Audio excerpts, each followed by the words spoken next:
Hello friends, आज हम लोग चर्चा करेंगे कंपाउंड सेंटेंस के ऊपर। अभी तक पिछले जो वीडियो जो मैंने भेजा है वो कॉम्प्लेक्स सेंटेंस में noun clause, adjective clause, adverb clause के विषय में मैंने भेजा है। यदि अगर आपने उसको मिस कर दिया है, उसे वॉच आप लोगों ने नहीं किया है, तो ये आज के वीडियो के उसमें लिंक में आप अगर जाएंगे तो वो जो बाकी जो पिछले वीडियो जो है वो आपको देखने को मिल सकता है। तो आज हम लोग कंपाउंड सेंटेंस के विषय में चर्चा करेंगे। देखिए, कंपाउंड सेंटेंस होता क्या है? कंपाउंड सेंटेंस वो सेंटेंस होता है जिसमें हम कोऑर्डिनेटिंग कंजक्शन का यूज करते हैं। कॉम्प्लेक्स सेंटेंस में सबऑर्डिनेटिंग कंजक्शन आता है। अब जैसे कॉम्प्लेक्स सेंटेंस में मैंने बताया है कि कॉम्प्लेक्स सेंटेंस में दो क्लॉज होता है, एक नाउन क्लॉज और एक प्रिंसिपल क्लॉज और दूसरा सबऑर्डिनेट क्लॉज। तो जो प्रिंसिपल क्लॉज है वो जो है उसमें एक कम से कम सब्जेक्ट होगा और एक उसमें फाइनाइट वर्ब होगा।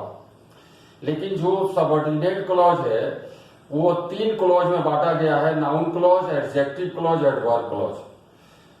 तो उसमें कॉम्प्लेक्स सेंटेंस में जो कंजक्शन आते हैं वो सबऑर्डिनेटिंग कंजक्शन आते हैं। और आज हम लोग कंपाउंड सेंटेंस के विषय में हम लोग पढ़ेंगे। तो कंपाउंड सेंटेंस में कोऑर्डिनेटिंग कंजक्शन आता है। एक बार और बता दें कि कॉम्प्लेक्स और कंपाउंड में अंतर क्या है। कॉम्प्लेक्स सेंटेंस में जो सबऑर्डिनेटिंग कंजक्शन जो सबऑर्डिनेटिंग क्लॉज होता है, सबऑर्डिनेट क्लॉज, वो प्रिंसिपल क्लॉज पर निर्भर होता है।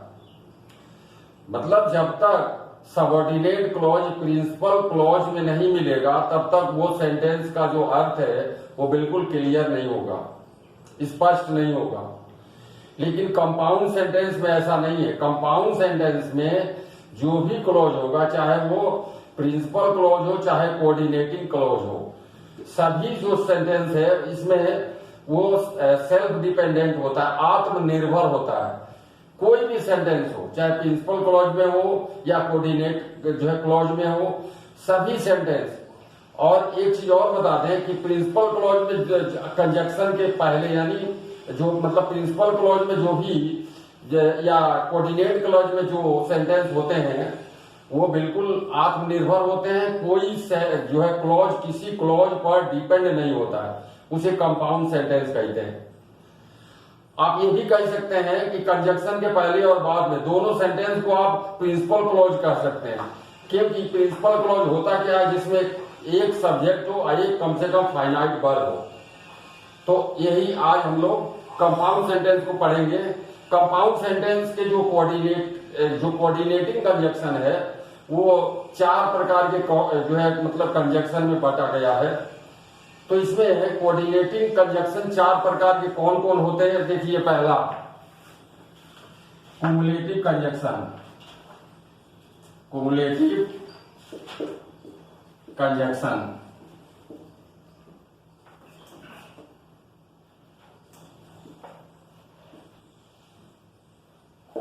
कुमुलेटिव कंजक्शन क्या होते हैं? कुमुलेटिव का अर्थ होता है योग सूचक। योग सूचक। जब सेंटेंस को हमें सीधा सीधा जोड़ना होता है तो कुमुलेटिव कंजक्शन आएगा। ये कंजक्शन कौन कौन से होते हैं? ये एंड है, एज वेल एज है, बोथ एंड, अगर बोथ है तो उसके साथ एंड आएगा। इसके बाद है नॉट ओनली, अगर नॉट ओनली है तो उसके साथ बट ऑल्सो आएगा। अब देखिए, इसमें एंड, जैसे ही went to England in June, he came from England in July. मतलब सीधा सीधा जो है जोड़ना है, सभी सेंटेंस में एक ही मतलब जो है मतलब भाव हो। जैसे आप इस तरह से कह सकते हैं कि सेंटेंस में अगर चॉइस ना हो, विरोध ना हो, परिणाम सूचक ना हो, सीधा सीधा जोड़ना हो तो उसमें कुमुलेटिव कंजक्शन आएगा। जैसे देखिए, he went to the market yesterday. He bought a book. अब देखिए दो सेंटेंस है तो कैसे बनेगा? He went to the market yesterday and bought a book.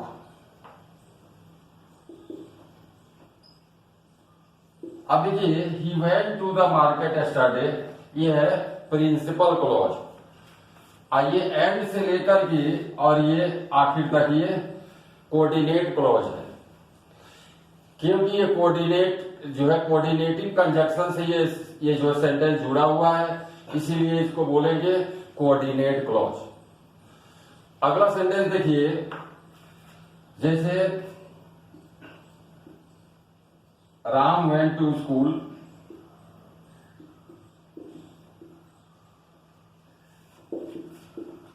Shyam went to school too,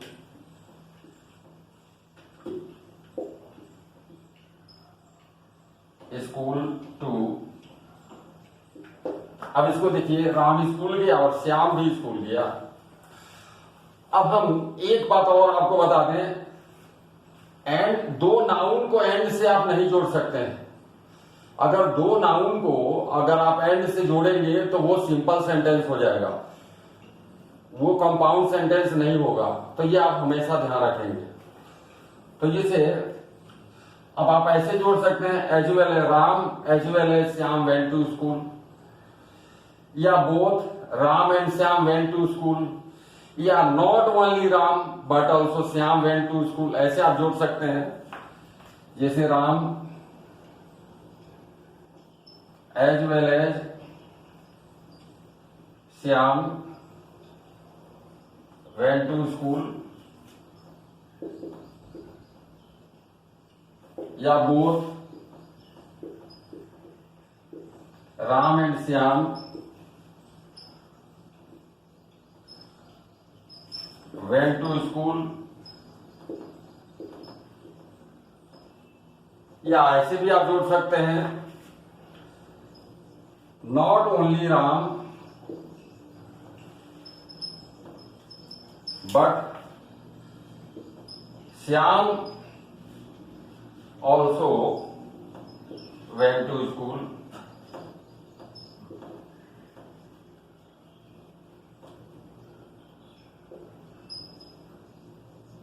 अब आप देखिए, तो कहने का मतलब है कि ये एज वेल एज, बोथ है, नॉट ओनली, ये दो नाउन को या दो वर्ब को भी जोड़ा जा सकता है। जहां सीधा सीधा जोड़ना है वहां ये कंजक्शन आता है। तो ये है कुमुलेटिव कंजक्शन, योग सूचक बोलते हैं, जोड़ने वाला कंजक्शन। अब इसके बाद है अल्टरनेटिव कंजक्शन। अब देखिए फ्रेंड्स, अब दूसरा जो कंजक्शन है इसमें कंपाउंड में, वो अल्टरनेटिव कंजक्शन है। अल्टरनेटिव कंजक्शंस, ये क्या क्या होता है? ये है आइदर और, या नाइदर नॉर,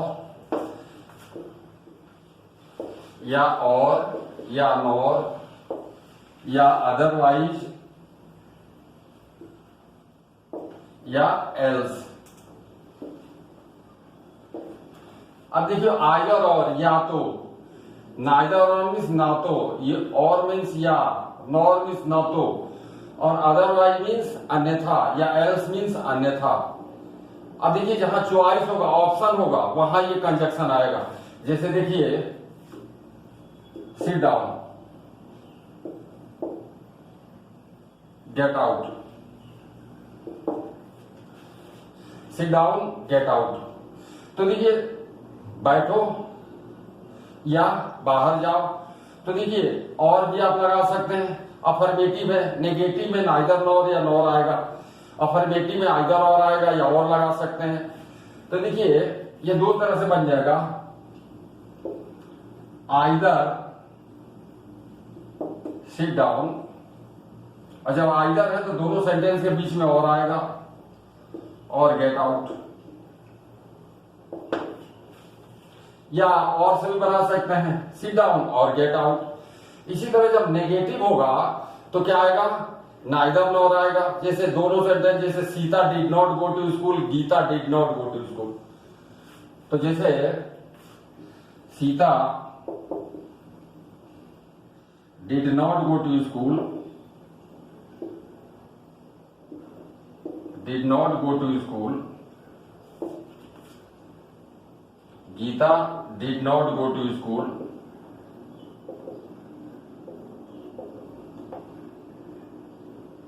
दोनों सेंटेंस नेगेटिव है, दोनों अफर्मेटिव है तो आइदर और, जहां चॉइस होगा। दोनों नेगेटिव है तो नाइदर नॉर। तो देखिए अब यहां दो सब्जेक्ट को जोड़ रहा है तो नाइदर नॉर, और यही अगर दो मतलब जो है वर्ब या दूसरे वर्ड को जोड़ेगा तो उसके मतलब साथ आएगा। ये neither Sita nor Gita went to school.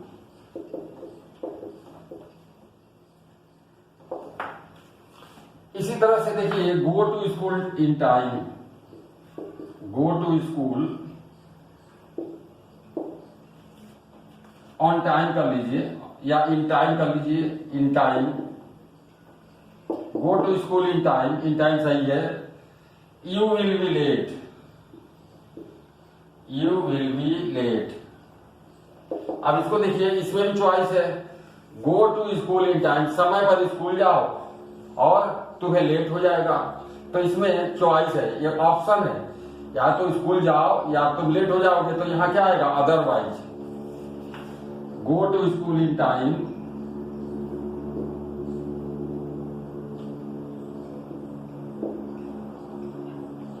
Otherwise या एल्स, अदरवाइज या एल्स, ये दोनों में कोई भी हम लगा सकते हैं, एल्स या otherwise. You will be late, you will be late.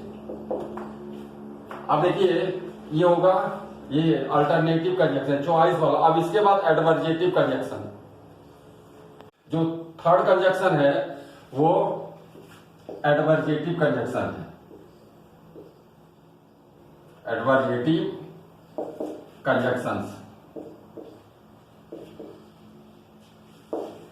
इसको क्या बोलते हैं, इसको हिंदी में बोलते हैं विरोध सूचक, विरोध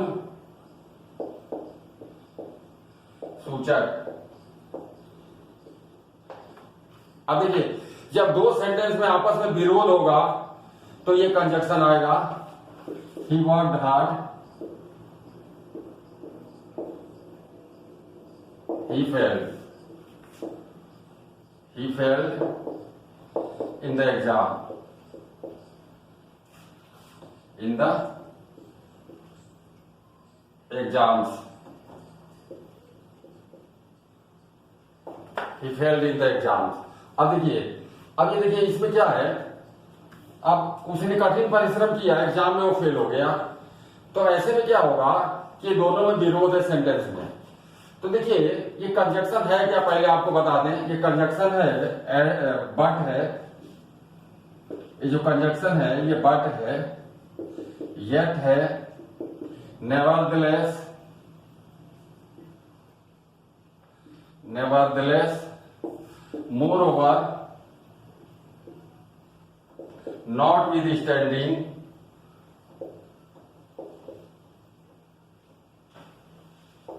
notwithstanding, still, etc। अब देखिए ये कंजक्शन है। अब इसमें he worked hard but he failed, वो कठिन परिश्रम किया किंतु फेल हो गया। Yet देखिए बट माने परंतु, किंतु, लेकिन। अब ये इसके अलावा ये सब का मतलब होता है तो भी, फिर भी। Yet, nevertheless, moreover, notwithstanding, still, इस सबका मीनिंग होता है तो भी। और ये जैसे यहां कोई भी इसमें से एडवर्जेटिव कंजक्शन में से विरोध है तो इनमें से कोई भी कंजक्शन आप कहीं भी लगा सकते हैं। जैसे he worked hard but he failed, yet he failed, nevertheless he fell, moreover he fell, notwithstanding he fell, still he fell, कोई भी कंजक्शन आप लगा सकते हैं। जैसे देखिए अब इसमें और भी, जैसे he grew very weak, he grew very weak, he could not break he fast या break the fast, break the fast। अब देखिए वो बहुत कमजोर हो गया और उसने अपना फास्ट को ब्रेक नहीं किया, उपवास को नहीं तोड़ा। विरोध है, कमजोर बहुत हो गया और फिर भी उसने उपवास नहीं तोड़ा। देखिए तो फिर भी तो क्या आ जाएगा, इनमें से कोई भी कंजक्शन आप देखिए तो ही grew very weak, yet he could not, या नेवरदलेस, या मोरओवर, या नॉट विद स्टैंडिंग है, या स्टिल है, कोई भी कंजक्शन इसमें से आ जाएगा एडवर्जेटिव में।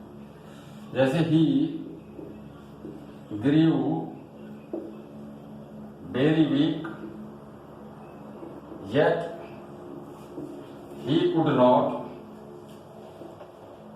Break the fast. इस तरह से ये एडवर्जेटिव कंजक्शन था, विरोध सूचक, जब दो सेंटेंस में आपस में विरोध हो। इसके पहले आपने पढ़ा योग सूचक, पहला था जब जोड़ना होगा सीधा सीधा, दूसरा था ऑप्शन वाला, चॉइस जब है एक दूसरे में दो सेंटेंस में आपस में, तो आइदर और नाइदर और मैंने बताया। और अगर विरोध है तो इनमें से ये विरोध सूचक जो कंजक्शन है ये आएगा। अब आखिर वाला है इलेटिव कंजक्शन। फ्रेंड्स देखिए अब इसमें चौथा है इलेटिव कंजक्शन।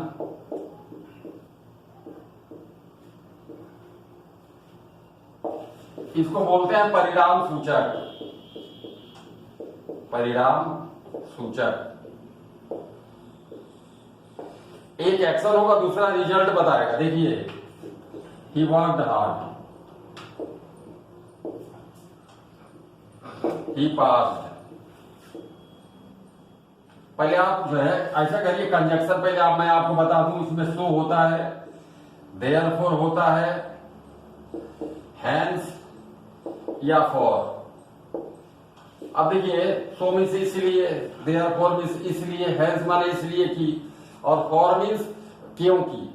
जहां बिकॉज का सेंस हो वहां फॉर लगा देंगे तो कंपाउंड बन जाता है। देखिए अब ये सेंटेंस है he worked hard, he passed. तो कैसे बनेगा, ही वर्कड हार्ड,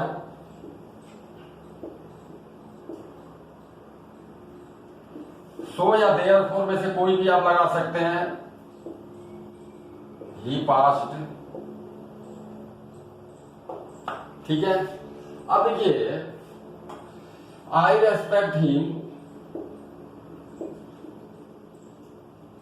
बिकॉज, अभी देखिए आई respect, sorry I respect him, और दूसरा सेंटेंस है ही इज माई टीचर।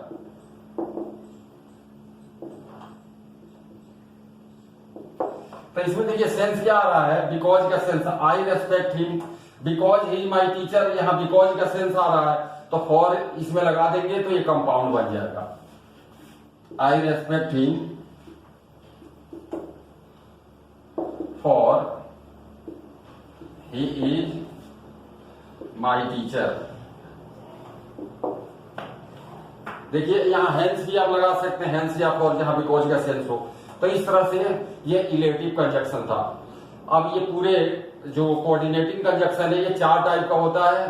फिर आपको बता दूं कुमुलेटिव, अल्टरनेटिव, एडवर्जेटिव और ये इलेटिव। और एक सुन लीजिए ध्यान से बात, ये बहुत कम लोग बताते हैं कंपाउंड में। अगर ये चारों कंजक्शन में से कोई भी कंजक्शन किसी सेंटेंस में लागू ना हो तो हम रिलेटिव प्रोनाउन और रिलेटिव एडवर्ब का भी प्रयोग करके हम कंपाउंड सेंटेंस बनाते हैं। जैसे I saw a man he was blind. तो देखिए अब इसमें इनमें से कोई कंजक्शन ना विरोध है, ना इसे सीधे मतलब जोड़ने वाला आ रहा है, ना परिणाम सूचक है। तो ऐसे में relative pronoun I saw a man who was blind. Relative pronoun क्या होता है, हु, हुज, हुम, हुइच। और रिलेटिव एडवर्ब क्या होता है, जैसे व्हेन है, वेयर है, वाई है, व्हिच है, ये सब। तो रिलेटिव प्रोनाउन या रिलेटिव एडवर्ब का भी यूज करके हम कंपाउंड सेंटेंस को बना सकते हैं। अब इसी के साथ देखिए, मैं उम्मीद करता हूं ये बहुत ही इजी है और इतना इजी वे से मैंने आपको बताया कि आपको कोई भी दिक्कत नहीं। बहुत लंबा चौड़ा रूल मैंने आपको बिल्कुल नहीं बताया है। ज्यादा रूल बताने से कंफ्यूजन होता है और समझ में कम आता है। तो आपको ये पूरी तरह से ये समझ में आ गया होगा और आपसे रिक्वेस्ट है कि इस वीडियो को ज्यादा से ज्यादा लाइक और शेयर सब्सक्राइब कीजिए। धन्यवाद।